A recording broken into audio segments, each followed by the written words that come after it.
بسم اللہ الرحمن الرحیم۔ Semester 4 Urdu department.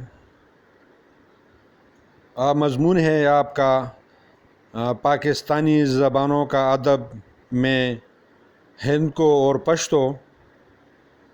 آج آپ کا ٹاپک ہے سامی نظریہ، جو یہ بورڈ پر نظر آ رہا ہے۔ آج ہم پڑھیں گے سامی نظریہ اور اس کا پس منظر۔ تو اس سے پہلے بھی آپ نے ایک نظریہ پڑھا تھا، پشتو زبان کا آریائی نظریہ۔ تو اس میں مختلف محققینوں نے اور مستشرقینوں نے نظریات پیش کیے تھے کہ پشتو جو ہے یہ آریائی خاندان سے تعلق رکھتی ہے، وہ آریائی نظریہ تھا۔ تو آج ہم سامی نظریہ پڑھیں گے۔ تو یہ نظریہ جو ہے سب سے پہلے منظم اور مربوط صورت میں نعمت اللہ حروی کی تالیف تاریخ خان جہانی و مخزن افغانی میں سامنے آیا۔ اس نظریے کے مطابق پشتون جو ہے وہ بنی اسرائیل ہے، اور ان کی زبان یعنی پشتو زبان وہ عبرانی کی بدلی ہوئی شکل ہیں۔ تو آج ہم اس کے چیدہ نکات پڑھیں گے۔ سب سے پہلے یہ ہے کہ خواجہ نعمت اللہ حروی کے مطابق ملک طالوت افغانوں کا جد امجد تھے، پردادا تھے۔ ملک طالوت کا حسب نسب حضرت اسرائیل یعنی یعقوب علیہ السلام سے اس طرح ملتا تھا کہ طالوت بن کیس بن زرا بن الحصا بن محرک بن ابن یامین بن حضرت یعقوب علیہ السلام۔ طالوت نے 47 سال بنی اسرائیل پر حکومت کرنے کے بعد کفار کے ساتھ جنگ کرنے کا فیصلہ کیا اور حضرت داؤد علیہ السلام کو اپنا جانشین مقرر کیا۔ تھوڑے ہی دنوں میں جنگ کی تیاری مکمل کر کے اپنے 10 بیٹوں کے ساتھ یا اپنے 10 بیٹوں کو ساتھ لے کر کفار کے خلاف جہاد کو نکل پڑا، اور باقی اقربا گھر کے باقی جو لوگ تھے ان کو حضرت داؤد علیہ السلام کے پاس چھوڑا۔ چلتے وقت انہوں نے حضرت داؤد علیہ السلام سے کہا کہ حضرت اسماعیل علیہ السلام کی پیشنگوئی کے مطابق مجھے امید ہے کہ میں اپنے 10 بیٹوں کے ساتھ شہید ہوں گا، جام شہادت نوش کروں گا،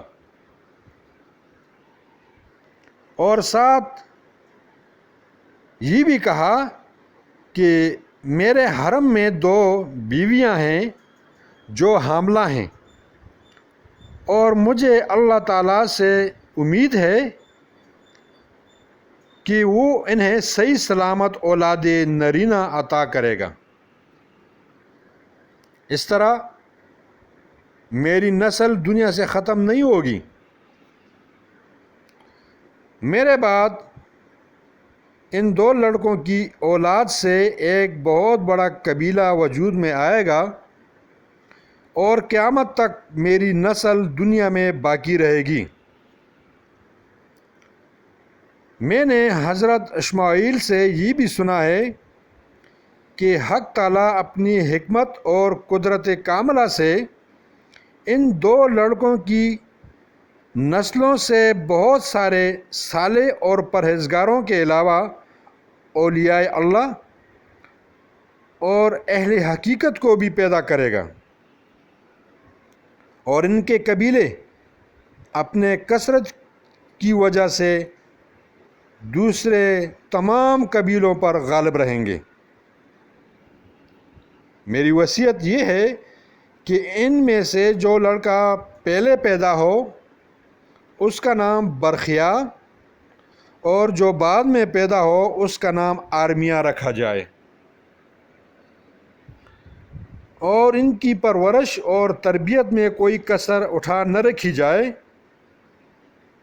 حضرت داؤد علیہ السلام نے ملک طالوت کی نصیحتوں اور وصیتوں کو پوری توجہ اور غور سے سنا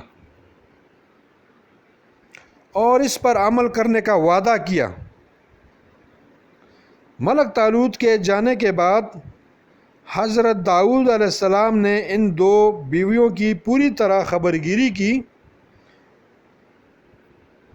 جب ملک طالوت کفار کے ملک پہنچے تو انہوں نے کمال مردانگی اور شجاعت کا ثبوت دیتے ہوئے 40 روز تک دن رات کفار سے جنگ کی۔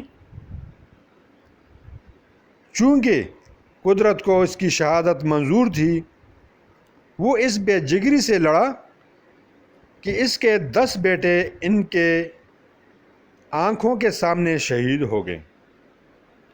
سب سے آخر میں اسے بھی جام شہادت نصیب ہوا۔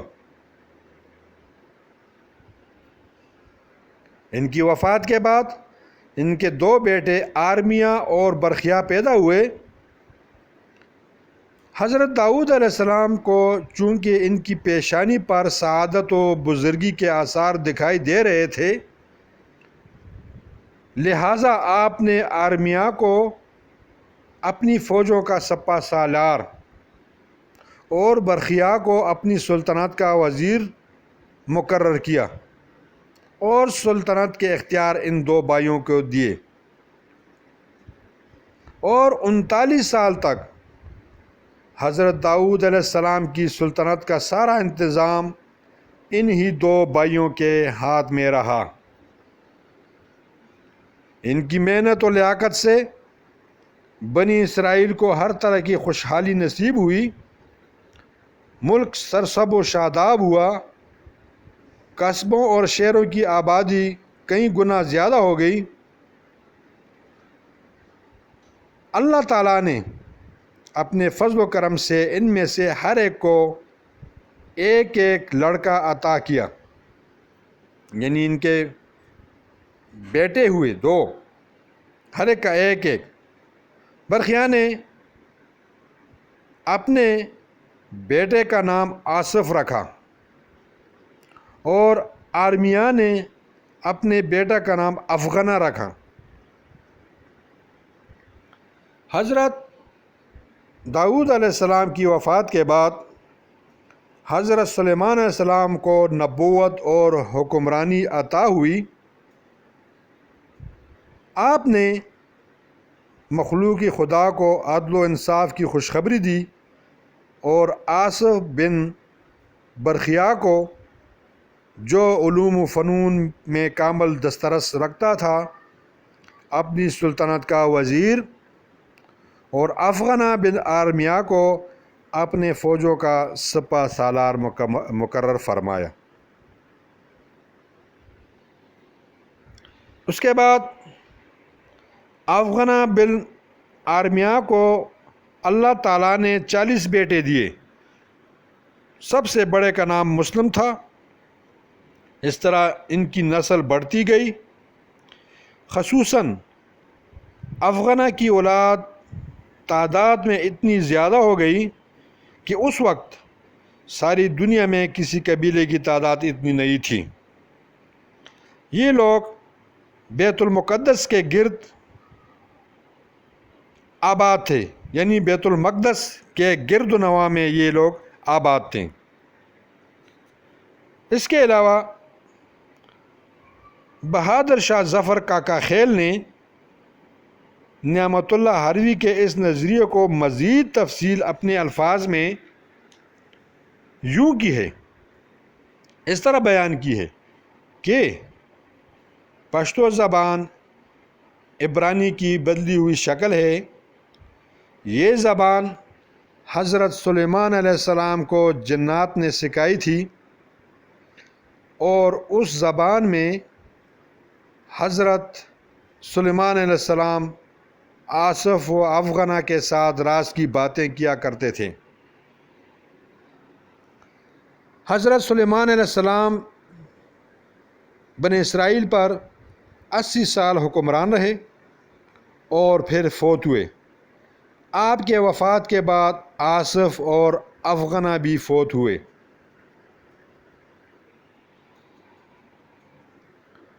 حضرت سلیمان علیہ السلام کی وفات کے بعد بنی اسرائیل خدا سے باغی ہو گئے، اور اس بغاوت اور سرکشی کی پاداش میں اللہ تعالیٰ نے ان پر بخت نصر مسلط کیا،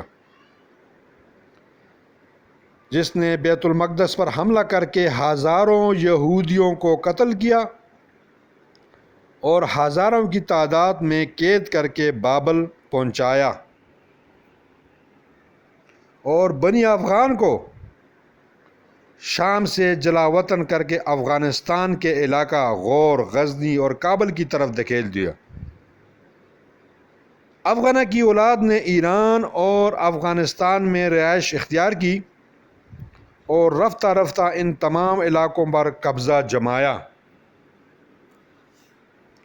جب حضور پاک صلی اللہ علیہ وآلہ وسلم نے مکہ سے مدینہ منورہ کی طرف ہجرت کی تو خالد بن ولید نے، جو ان مورخینوں کے مطابق اسرائیلی نسب یا اسرائیل النسب تھے، غور کے ان اسرائیلیوں کو اسلام لانے کی دعوت دی، اور اس دعوت کے جواب میں ان اسرائیلیوں کا ایک وفد جو 72 افراد پر مشتمل تھا، اپنی ایک سردار کیس کی سربراہی میں مدینہ منورہ پہنچا اور حضور پاک صلی اللہ علیہ وآلہ وسلم کی خدمت میں حاضر ہو کر اسلام لایا۔ حضور پاک صلی اللہ علیہ وسلم نے قائد وفد کیس کا نام عبد الرشید سے بدل دیا اور اسے بطان کا خطاب دیا، اور فرمایا کہ یہ میرے دین کا بطان ہے۔ بطان عربی میں اس لکڑی کو کہتے ہیں جس پر جہاز قائم رہتا ہے، اور یہ لکڑی پانی میں خراب نہیں ہوتی، مضبوط لکڑی ہوتی ہے۔ اس کے علاوہ جو بھی لکڑی ہے وہ پانی میں خراب ہو جاتی ہے۔ اس کا مطلب یہ ہے کہ ان لوگوں سے دین اسلام کو استحکام حاصل ہوگا۔ بعد کے زمانے میں یہ بطان پٹھان میں تبدیل ہو گیا۔ یہ وفد غزوہ مکہ میں بھی شامل ہوا، اور حضرت خالد بن ولید رضی اللہ تعالیٰ عنہ نے اپنی بیٹی بی بی سارہ کی شادی قائد وفد کیس عبد الرشید سے کر دی۔ اس کے بعد یہ وفد اپنے وطن واپس آیا، اور یہ لوگ دین اسلام کی اشاعت میں مصروف ہو گئے۔ کیس عبد الرشید نے 87 سال کی عمر میں 40 ہجری میں وفات پائی۔